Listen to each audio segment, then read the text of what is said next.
Geography, and today in this video we are going to discuss about Asia with a special reference to the world. Let's discuss how Asia got its name. It's believed that the word Asia, the name Asia itself is derived from an Assyrian word Asu, meaning east. Sometimes it's also referred that it has also been called named Asia because of Oriental culture.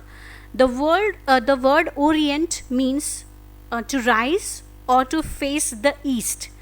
So somehow we can say that the Asia, the word itself is denoting that it lies in the eastern hemisphere, and that's why most probably it's been named as Asia. Let's discuss about the location and extent of Asia.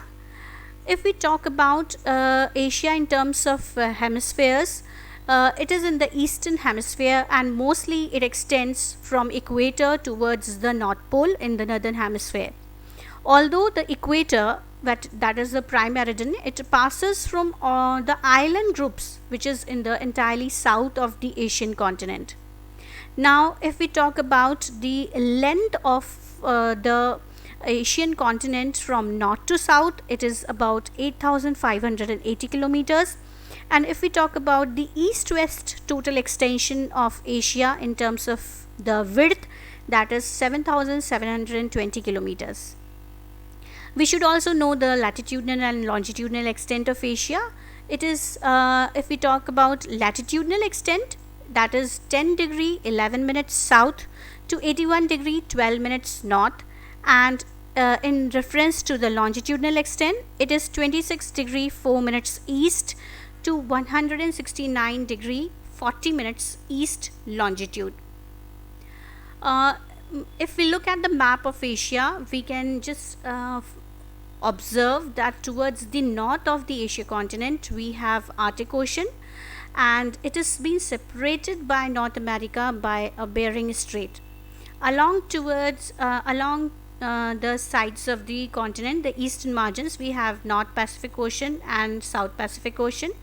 As we move towards the south, we have the Indian Ocean, we have Bay of Bengal and Arabian Sea, and as we move towards the western direction, we have Red Sea, Black Sea, Caspian Sea, Aral Sea. So we have this location of the continent in terms of the various water bodies. You may be asked, that is a very important question, that which strait or which sea separates the North America and Asia. So the answer would be Bering Sea, and the strait would be Bering Strait. Now if you look in the books, most of the books contains the description about, it has the description about Asia in the regional divisional pattern. So we should have an idea about the regional divisions of Asia. So according to Norton Ginsburg, in his book The Pattern of Asia, he has subdivided the Asia into Southwest Asia, South Asia, Southeast Asia, East Asia, and Soviet Asia. If we talk about the divisions as been given by Eastern Spate, it is Southwest Asia, India and Pakistan, the Far East, Highlands of Asia, Soviet Asia, and Southeast Asia. According to Dudley Stamp, he has subdivided Asia into Southwest Asia, India and Pakistan, Highlands of Asia, Soviet Asia, Southeast Asia, China and Japan. So basically we have just taken generalized divisions of Asia, subdivisions of Asia as North Asia, East Asia, Southern Eastern Island Asian group, that is all the islands, Southern Asia, Western Asia, and the Central Asia. Now let's get a brief description and a briefing about these subdivisions of Asia.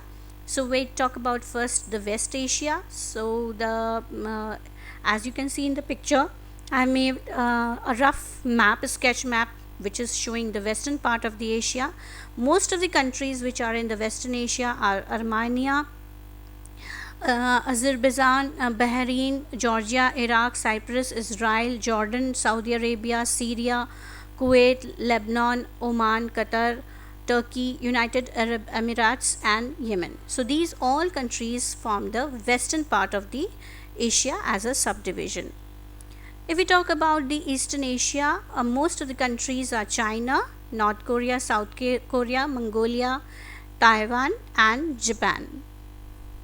The Southeast Asian countries, as I have already read earlier and I have described about it, the countries which are included in this is Borneo, Timor, Indonesia, Laos, Cambodia, Philippines, Thailand, Vietnam, Myanmar, Malaysia, and Singapore. And you can very well locate these countries in the map given.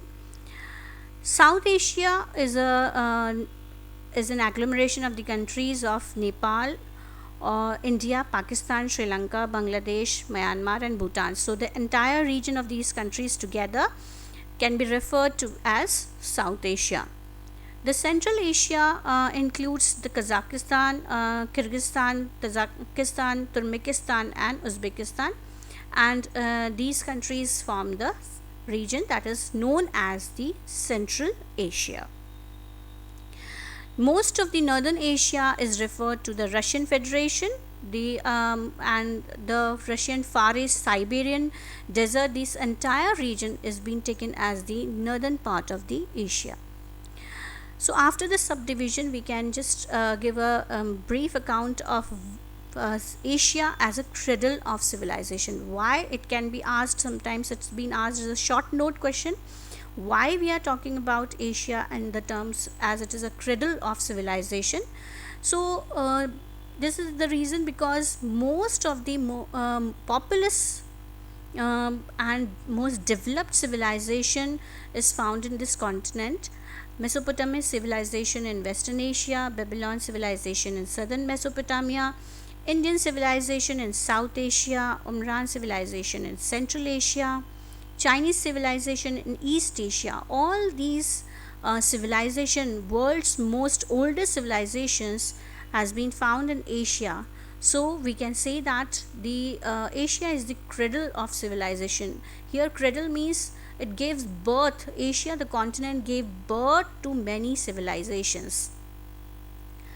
Now we can talk about the diversities which we can find in Asia, and most of the diversities are being categorized into 4 basic categories, that is physiographic diversities, industrial diversities, economic diversities, demographic and cultural diversities.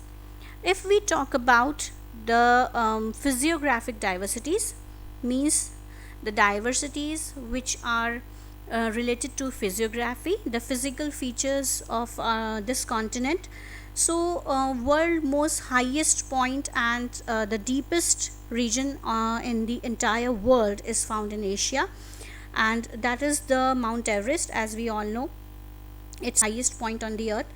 On the other hand, the deepest point, that is a Mariana Trench, which is about 11,033 meters. Again, it is in the Asian continent, and most of the Asian continent was divided into Angara land and Gondwana land, as we all know.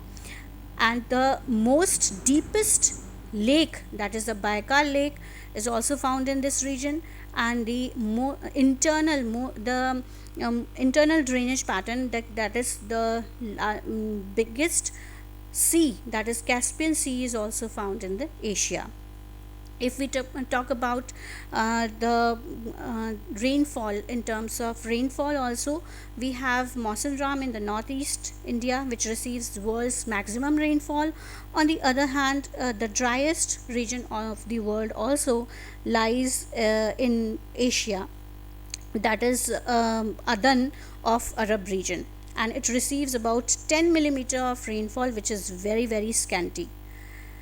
In the same way, if we talk about the industrial diversities, most of the industrial regions are again situated in this Asian continent.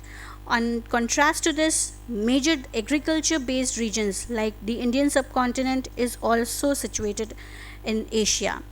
If we talk about the economic diversities, we can find that different agriculture activities, different types of livelihood patterns, different types of occupations, also varies a lot in this Asia. Why it is varies? Because as the physiography of this Asia continent is different, in the same way the economic diversities will also prevail, because as the physiography change, human beings try to adapt themselves with the environment, and according to that they earn their livelihood.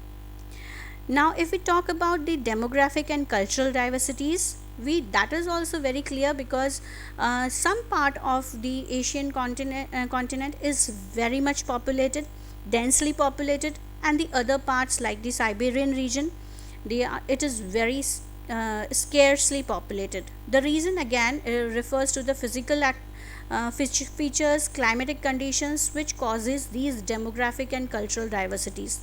So again we can say that the continent Asia has lots of diversities. So it can be a question for you to explain that what are the different diversities of the Asian continent, and you can explain them briefly with the help of these following categories.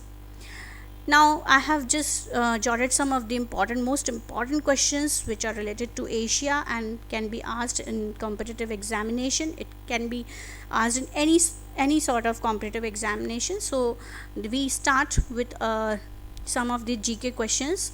So the first question is, which water body separates Asia from African continent?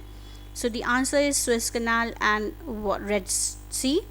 The next question, name the only Southeast Asian landlocked country. Any idea? So the answer is Laos. Name the capital of Bangladesh. That is Dhaka. An easy question, what water body separates India from Sri Lanka? That is Park Strait. So the next question is that the region which is called the Rust Belt of Japan, and the answer is Shikoku. Magoa caves, which is the caves of 1000 Buddhas, are located in which country? That's the answer is China. Which is the longest river of Asia? The answer is Yangtze. Name the highest and the largest plateau in the world which is situated in Asia. That's the Tibetan Plateau. The boundary line between the Afghanistan and Pakistan, any idea? That is Durand line. It's important. Many of the competitive exams do ask this question. So remember, the international boundary line between Afghanistan and Pakistan is Durand line. World's largest inland body of water, that is Caspian Sea. Which is the most important commercial waterway of Myanmar? River Irrawaddy. Name the lowest body of water on the surface of the earth, that is Dead Sea. Which is the most dry place in Asia continent? Aden, Yemen. Which is the longest bridge in Asia? That is Dangyang Kunshan Grand Bridge. Which is the oldest existing freshwater lake on the earth? That is Lake Baikal. Which waterway connects the Andaman Sea and the South China Sea? The answer is the Strait of Malacca. Which mountain pass connects Kabul with Peshawar? That is Khyber Pass. So these are some of the questions which I have selected that may help you to enhance your GK knowledge about Asia. Hope you have liked this video. Please subscribe, comment and share my channel. Thank you so much.